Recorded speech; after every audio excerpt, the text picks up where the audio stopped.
नेपाल के दड़ी बेঁধে রাখিস নে ছেড়ে দিও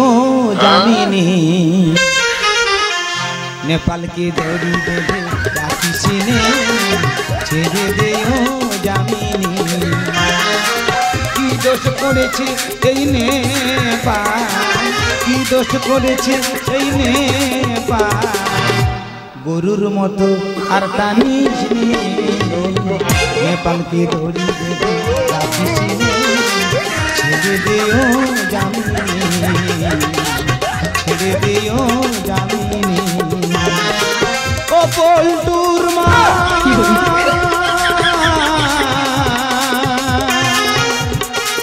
ও পল্টুর মা দড়ি কেটে পালিয়ে যাব ধরতে পারবি না ধরতে পারবি না নয়তো ঘাস মারা বিষ খাবো জানতো ফিরে পাবি নে नेपाल के दड़ी बेঁধে রাখিস নে ছেড়ে দিও জামিনে ছেড়ে দিও জামিনে ছেড়ে দিও জামিনে।